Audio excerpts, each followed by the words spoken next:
Olá, muito boa tarde a você. Chegamos, seja bem-vinda, seja muito bem-vindo. Está no ar o Pauta Aberta desta segunda-feira, 21 de agosto de 2023. Esse é o seu noticiário da tarde aqui na TV Evangelizar. A você de todo o país, sempre ligadinho com a gente. Muito obrigado pelo carinho da sua companhia. Vamos juntos, então, a partir de agora com os nossos destaques do jornal de hoje. O Brasil do Desperdício, um levantamento feito com base em números da Embrapa, revela as famílias brasileiras jogam no lixo equivalente em dinheiro ao que seria um salário mínimo por ano, enquanto milhões de pessoas vivem outra realidade, a da insegurança alimentar no Brasil. A agência 123 Milhas anuncia cancelamento de passagens e pacotes a preços promocionais. Afeta viagens que já tinham sido contratados, deixa furiosos consumidores e faz Procon e Ministério Público entrarem em cena. Relatório Focus do Banco Central aponta a inflação em nova alta de 4,9% para 2023, puxada para cima principalmente pelas seguidas altas nos preços dos combustíveis e acima do teto da meta estipulada pelo governo federal. Receita Federal anuncia para a próxima quinta-feira consulta liberada ao quarto lote de restituições do imposto de renda. Neste quarto lote serão liberados 7 bilhões e 500 milhões de reais a partir de 31 de agosto. É uma semana que está começando com nova política de cobrança dos juros para empréstimos consignados a beneficiários do INSS. Os novos valores a juros mais baixos começaram a valer hoje. Você vai ver também aqui no Pauta Aberta como foram os jogos da 20ª rodada do Brasileirão. No Equador, as eleições do medo, 10 dias depois do assassinato de um dos candidatos, os eleitores do país foram às urnas para escolher o presidente e os novos congressistas. E ainda você não pode perder, nosso repórter foi a uma escola de circo e mostrou para todos que vai muito bem quando o assunto é voar no trapézio. Fique ligadinho com a gente, o Pauta Aberta começou.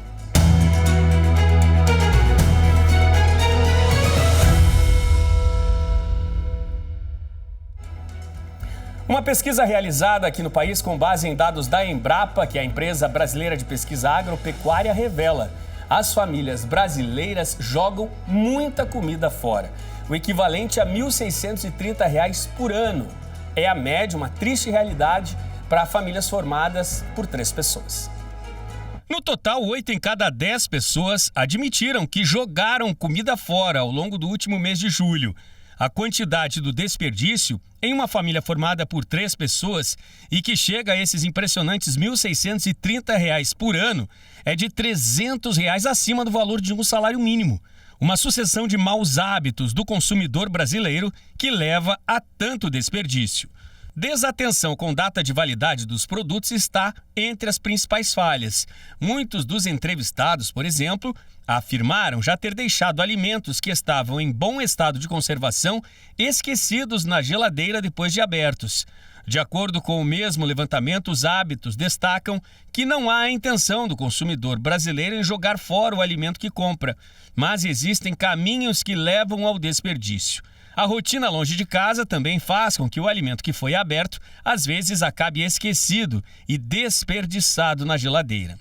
Entre os dados apurados, os números do desperdício apontam que é jogado fora o equivalente a R$ 1.630 em comida por família formada por 3 pessoas ao ano. 82% das pessoas ouvidas afirmaram ter jogado comida no lixo durante o mês de julho. O desperdício é maior entre os mais jovens e com rendas mais altas. O principal motivo do desperdício está nas sobras após as refeições. Os principais alimentos que vão fora são arroz, legumes e verduras. A pesquisa também revelou que a segunda-feira é o dia da semana mais propenso ao desperdício de alimentos. São números preocupantes, alarmantes e que tornam-se até um escândalo diante de outra triste realidade, que é a fome no Brasil. O contraste deixa tudo assustador. No relatório mais recente, publicado pela ONU em julho, 21 milhões de pessoas no nosso país não têm o que comer todos os dias. Hoje, são 70 milhões e 300 mil pessoas em quadro de insegurança alimentar. 10 milhões de pessoas consideradas desnutridas no Brasil. O mesmo relatório da ONU indica que em todo o mundo 9,2 milhões 9,2 milhões de pessoas, não tiveram que comer adequadamente nos últimos 3 anos. São 735 milhões de pessoas, 9,2% da população mundial, 735 milhões de pessoas. Olhando para a realidade do nosso Brasil, é muito triste. Enquanto vivemos essa rotina do desperdício em tantas mesas das famílias mais abastadas, ainda hoje, nossos irmãos, milhões deles, imploram as ruas para ter o que comer horas depois ou no dia seguinte. Precisamos nos movimentar para que essa realidade mude. E isso, sim, depende de cada um de nós. A agência de viagens 123 Milhas, muito acessada pela internet pelos preços de viagens mais baratos que oferece, cancelou a emissão de passagens e pacotes da linha promocional. Essa medida afeta viagens já contratadas e com embarques previstos a partir do mês de setembro. E agora, como fica para o consumidor? A agência de viagens 123 Milhas suspendeu as emissões de passagens e pacotes da linha promocional na última sexta-feira. O anúncio pegou de surpresa os consumidores com viagens marcadas de setembro a dezembro deste ano.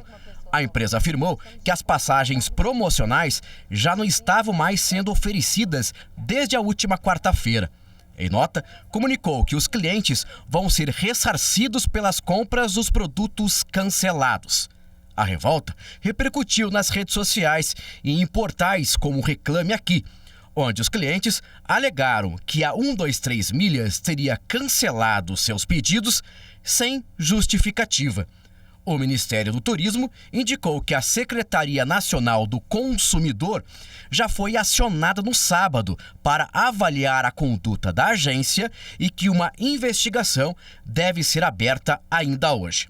O Procon de São Paulo também tomou medidas e notificou a instituição nesta segunda-feira para solicitar informações detalhadas sobre as condições adversas citadas no comunicado da empresa. O Procon ainda afirma que a notificação é um procedimento inicial para que os técnicos do órgão de defesa do consumidor analisem a situação e ofereçam a melhor orientação possível aos consumidores. E a coordenadora do Procon do Paraná, Cláudia Silvano, também falou sobre esse assunto. Acompanhe. Caso 123 Milhas, o Procon, claro, recebeu muitas denúncias e está à disposição para receber outras situações, onde a gente teve um cancelamento da emissão de passagens aéreas de setembro a dezembro desse ano. E a Cláudia Silvano, meu braço direito na Secretaria da Justiça, à frente da Defesa do Consumidor, aqui no estado do Paraná, nós estamos super atentos e à disposição de todos os consumidores, né, Cláudia? Exatamente. Por determinação do secretário Santin Roveda, a empresa já está sendo notificada hoje e também estamos à disposição para abertura das reclamações individuais nos nossos canais de atendimento. Consumidor.gov, que é um aplicativo para Android, para iOS, no site do Procon e também nos quase 70 pontos de atendimentos físicos no estado do Paraná, onde nós estamos totalmente à disposição. Totalmente à disposição.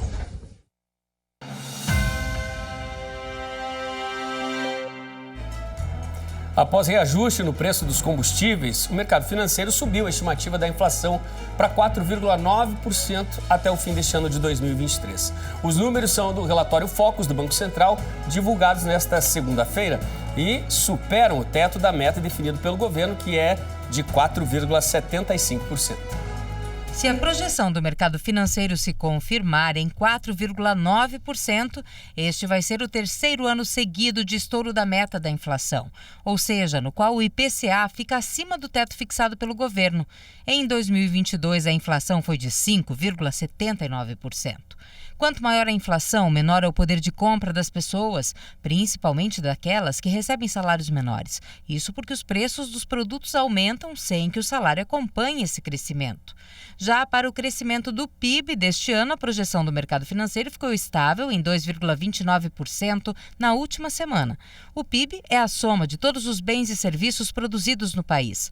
O indicador serve para medir a evolução da economia. E já para 2024, a previsão de crescimento do mercado financeiro avançou de 1,30% para 1,33%.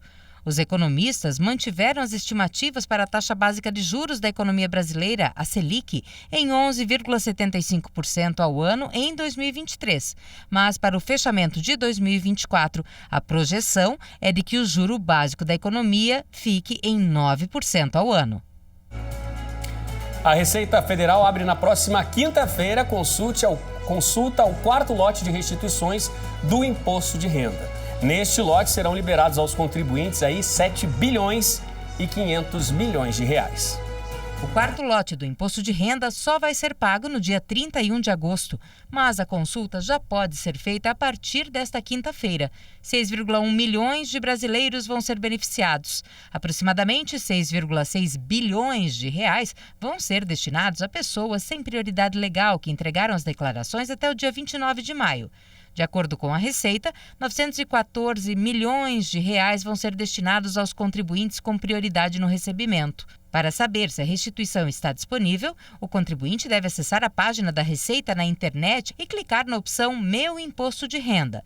Em seguida, basta clicar em Consultar a restituição. A Receita Federal também disponibiliza aplicativo para tablets e smartphones, que permite consultar diretamente nas bases da Receita Federal informações sobre liberação das restituições do imposto de renda pessoa física e a situação cadastral de uma inscrição no CPF.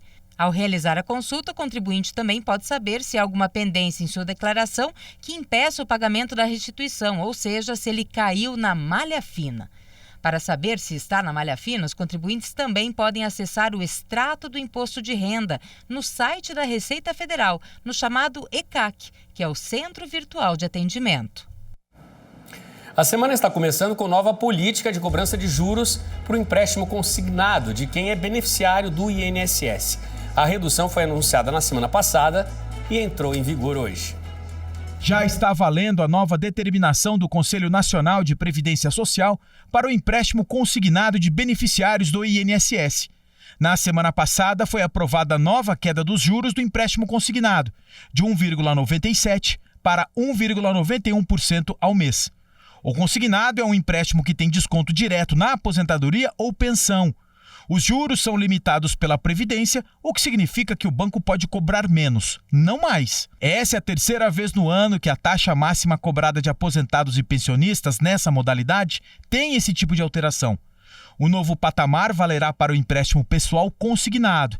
Já no cartão de crédito, no cartão do benefício, também houve redução de 2,89% para 2,83%. A medida ocorre poucas semanas depois do Banco Central ter reduzido a taxa básica de juros, a Selic, de 13,25% ao ano.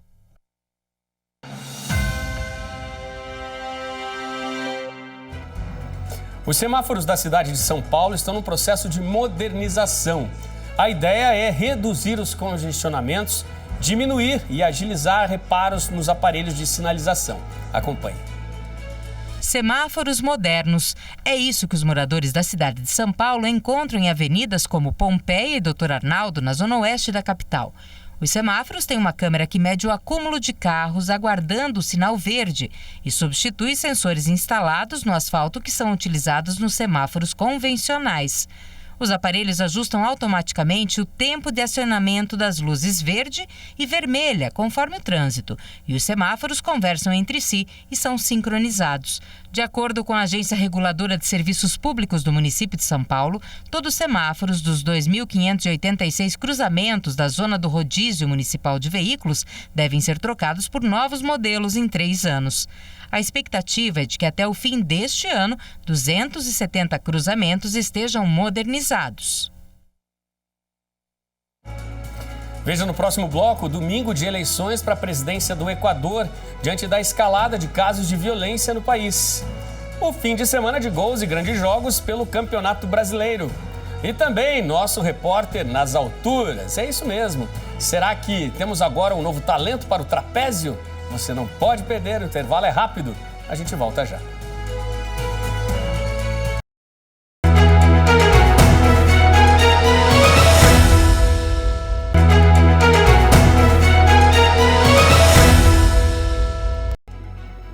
Pauta Aberta está de volta para este segundo bloco. São 4h40 da tarde. Agora estamos ao vivo para todo o país A você de casa, sempre ligadinho com a gente aqui na TV Evangelizar.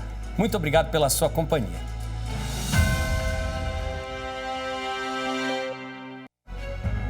Num ano eleitoral que já tem um saldo trágico com a morte na semana retrasada de um dos candidatos à presidência, Fernando Villavicencio, que era jornalista e que prometia combate duro ao crime organizado no país, os eleitores do Equador foram às urnas ontem para a escolha do novo presidente. Com capacete, colete à prova de balas e cercado por forte segurança. Foi assim que o candidato presidencial do Equador, Christian Zurita, votou neste domingo. Ele foi escolhido para substituir o candidato Fernando Villavicencio, morto a tiros 10 dias antes da eleição. Ele não foi o único. Todos os candidatos à presidência do Equador foram votar cercados por fortes esquemas de segurança. Na entrada das sessões eleitorais, militares e policiais revistaram os eleitores. O país se tornou nos últimos anos um centro de operações de cartéis de drogas estrangeiros e locais que impõem um regime de terror com assassinatos, sequestros e extorsões. Estamos com o coração partido por tanta criminalidade acontecendo no Equador. Veja pela pobreza, veja por tanta desgraça que está acontecendo, crime, tudo. Você sabe que não pode sair de casa com confiança, nada. Soma-se à violência uma crise institucional que deixou o país sem congresso por 3 meses, quando o presidente Guillermo Lasso dissolveu e convocou eleições antecipadas para evitar o impeachment em um julgamento político por corrupção. De acordo com as pesquisas que antecedem a eleição, a candidata Luísa González, aliada do ex-presidente socialista Rafael Correa, aparece como favorita. Muito provavelmente é um turno único. Mas o assassinato de Villavicencio aumentou a incerteza sobre o resultado da eleição, em que nenhum dos candidatos deve obter votos suficientes para evitar um segundo turno em 15 de outubro. Além de González e Zurita, entre os candidatos está Jean Topic, um ex-franco-atirador que propõe a abertura de mais prisões no estilo do presidente de El Salvador, Nayib Bukele.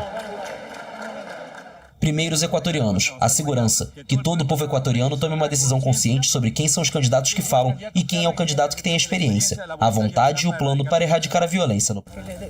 Também concorrem o líder indígena Yaco Pérez à esquerda e o ex-vice-presidente Otto Sonnehausner à direita. Além de presidente e vice-presidente, os equatorianos devem eleger os 137 congressistas que vão completar o atual mandato até maio de 2025. O voto nas eleições é obrigatório. Bom, já está definido, né? Vamos ter segundo turno no dia 15 de setembro para as eleições presidenciais no Equador. Estão ajustando apenas. Segundo turno, dia 15 de outubro. E os 2 nomes que vão concorrer nesse segundo turno são de Luísa González, que representa aí a chapa de situação, né? Representa o atual mandato. Ela segue daí com o mandato com a mesma ideologia política. E o outro candidato, o nome dele, Daniel Azim. Este que concorre também ao segundo turno das eleições no Equador, marcado para o dia 15 de outubro no país. O verão de extremo calor no hemisfério norte vem provocando incêndios que saíram do controle das autoridades de segurança no Canadá, na Grécia e também na ilha espanhola de Tenerife. A propagação extremamente rápida das chamas levou 2 grandes incêndios a se fundirem na Colômbia Britânica, oeste do Canadá. Autoridades informaram neste domingo que cerca de 30 mil pessoas estão sob estado de emergência e receberam ordem de evacuação. Outras 36 mil estão em alerta e prontas para se deslocarem. Os bombeiros, auxiliados por helicópteros, trabalham para impedir o progresso das chamas em áreas onde continuam avançando através de florestas e pastagens. No norte do país, quase todos os 20 mil habitantes de Yellowknife, capital dos territórios do Noroeste, precisaram deixar suas casas. A cidade está cercada há dias por focos. Na ilha espanhola de Tenerife, no arquipélago das Canárias, perto da costa da África Ocidental, os bombeiros avançam na extinção de um enorme incêndio. As chamas, que começaram na terça-feira, já queimaram 8.400 hectares e obrigaram a evacuação de mais de 12 mil pessoas. Cerca de 20 unidades aéreas se uniram aos esforços para apagar o fogo neste domingo. A situação é a mesma em Alexandrópolis, na Grécia. Fortes ventos alimentam as chamas, iniciadas no sábado, forçando a saída de moradores da região. De acordo com o Ministério da Proteção Civil e Crise Climática, os bombeiros combateram 53 incêndios florestais nas últimas 24 horas. Os trabalhos tentam evitar que um centro de resgate de animais perto da Vila de Dórico seja atingido. Uma TV estatal relatou que o trânsito em uma importante rodovia da região foi interrompido, forçando o fechamento da passagem de fronteira entre a Turquia e a Grécia em Uppsala. Bom, dias assustadores, né? De combate ao fogo e de fuga nesses 3 países, né? Incêndios aí que afetaram milhões de pessoas, levaram muitos prejuízos a esses 3 países. Dias muito difíceis. Aqui no Brasil, a empresa parceira do site chinês Shein está demitindo funcionários. A Coteminas prepara uma nova leva de demissões de funcionários da fábrica de Montes Claros, em Minas Gerais. A empresa brasileira é parceira da chinesa Shein, que vende produtos pela internet. Segundo o sindicato que representa esses funcionários, a empresa também atrasa salários, não deposita o fundo de garantia. A dispensa está sendo parcelada em 10 vezes, com as férias e a multa do FGTS acertadas apenas no último dia de pagamento. As demissões começaram na semana passada e, segundo os funcionários, entre 40 e 50 por dia foram chamados para encerrar os contratos. A empresa é comandada por Josué Gomes da Silva, presidente da Federação das Indústrias do Estado de São Paulo. A Coteminas formalizou acordo no começo do ano como uma das principais contratadas pela gigante asiática Shein para nacionalizar a produção de varejo de moda. Vereadores de 4 cidades do interior do estado de São Paulo estão proibidos de ler trechos da Bíblia durante a abertura das sessões. Essa determinação é da Justiça a pedido do Ministério Público. Parece que está faltando serviço para o Ministério Público do Estado de São Paulo. A promotoria entrou com uma série de ações proibindo a leitura da Bíblia durante sessões das câmaras de vereadores. E o pior, o Tribunal de Justiça do Estado de São Paulo concordou com o Ministério Público em ações contra vereadores de 4 cidades. Foram afetadas as câmaras municipais de Arthur Nogueira, São Carlos, Araçatuba e Engenheiro Coelho. Nas ações, Mário Luiz Sarrubo, procurador-geral de Justiça, disse que são ilegais as normas aprovadas nos legislativos que determinam a leitura da Bíblia no início das sessões. Ele argumenta que o Estado brasileiro é laico e garante a pluralidade de crenças. A mais recente decisão foi tomada no dia 9 de agosto contra a Câmara de Arthur Nogueira. Os vereadores reagiram a argumentar o lógico. A laicidade estatal não significa aversão à fé, pois o texto constitucional não impede a colaboração de confissões religiosas. Em São Carlos, os vereadores foram além. Disseram que não cabe ao Ministério Público a tentativa de interferência nos seus ritos e procedimentos, sendo assunto eminentemente local, que apenas e tão somente cabe à população e seus representantes.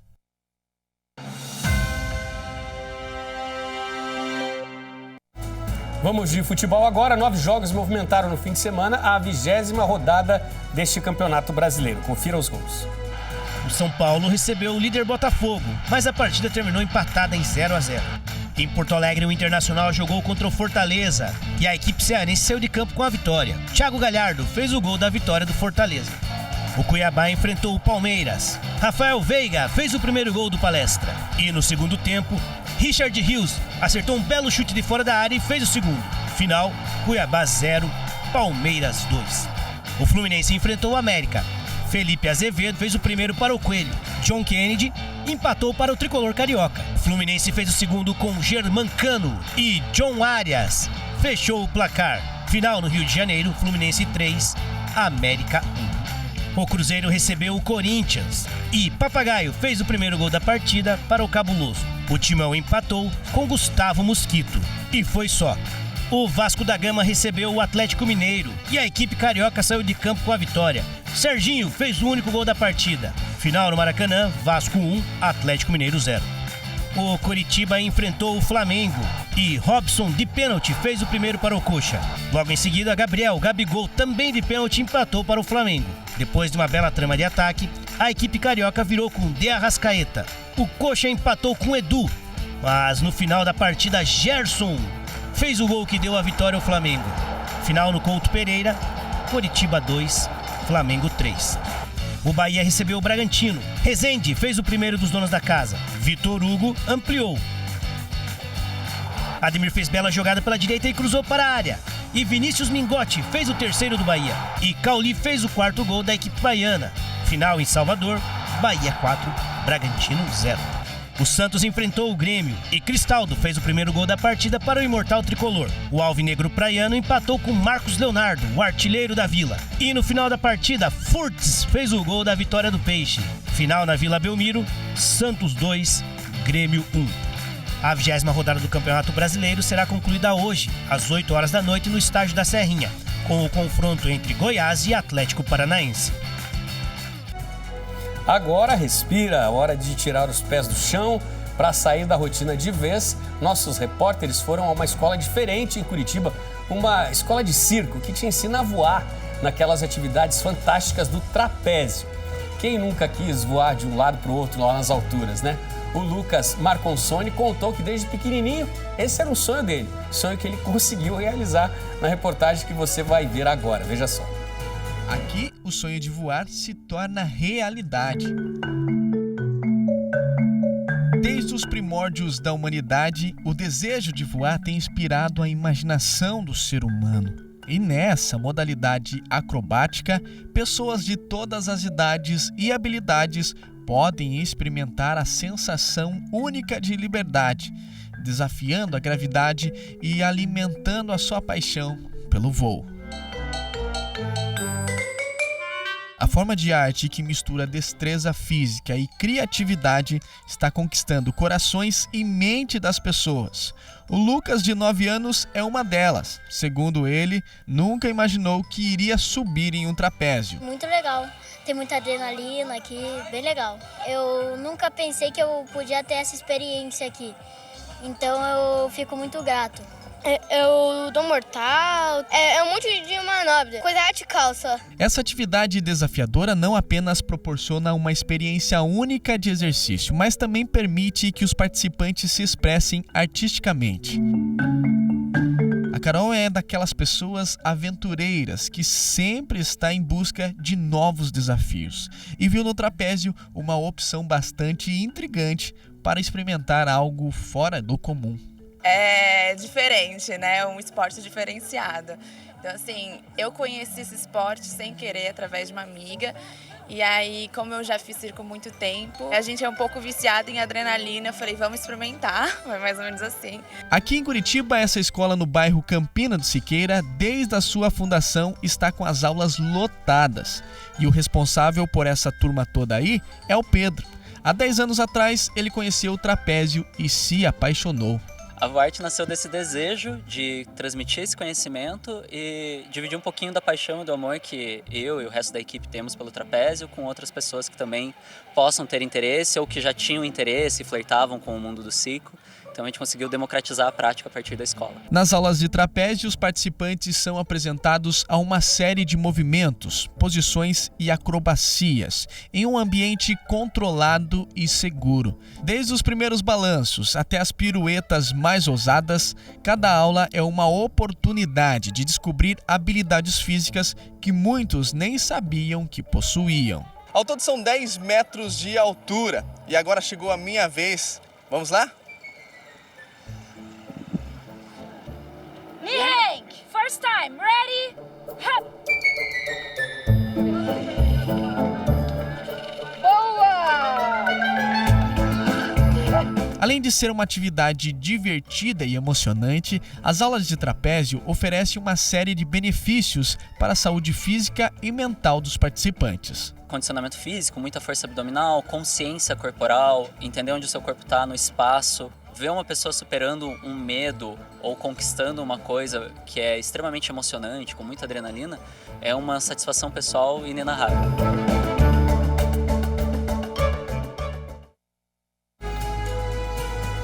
Tá aí Lucas Marconsoni, nosso repórter voador, nosso repórter trapezista. Muito bom.